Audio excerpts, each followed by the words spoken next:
Kkooti ya Buganda Road eyongezaayo okulira okweyimirira kw'abayizi ba Kyambogo University bana abakwatibwa nga bagenze ku Paalamenti okwekalakaasa okuwaayo ekiwandiiko ekyali kiwakanya okuzimbibwa kw'omudumu gw'amafuta.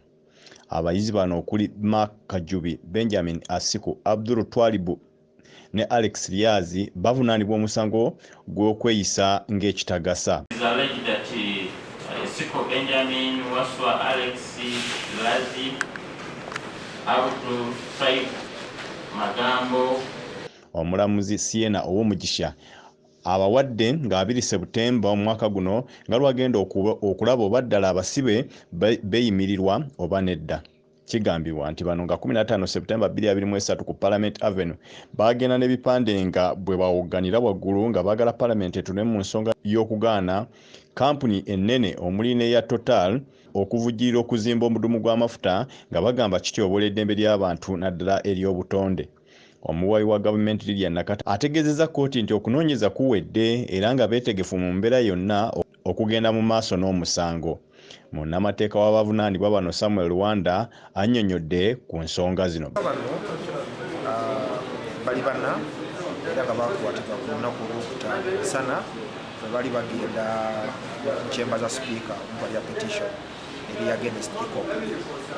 EACOP nga bwe mugimanyi byokola ku mafuta Hoima ne Walbatine region, era poliisi teyabakkiriza kutuuka wa sipiika ne bakwata n'obukambwe bw'ekitalo era nga bwemulabye atwaha Magambo tasobola kuyimirira atula mutuuzi kati. Kkooti bwe bakwata mu lukujjukujju yabaddusa mu kkooti kati batugambye nga looya baabwe era ne kkooti tebabasomera misango era batwaziruzira era bakumye olwo ne babasomera emisango bakusika omusango ogw'okweyisa ekitagasa naye tetusobodde kusaba kweyimirirwa kubanga obudde bw'enkuba tetubasobola okuba nababeeyimirira olunaku lwaleero era omusango ne bagwongera paka ku lunaku olwokusatu. Tujja basaba okweyimirirwa era tujja kudda kooti 6 basaba okweyimirirwa.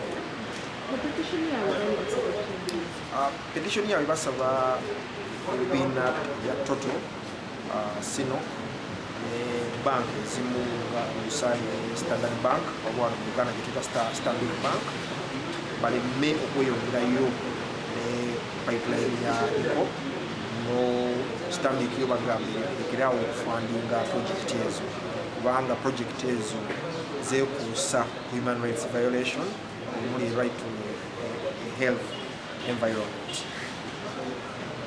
Abasibe bazziddwayo e Luzira era omusango guddamu nga 2 Septemba 2023.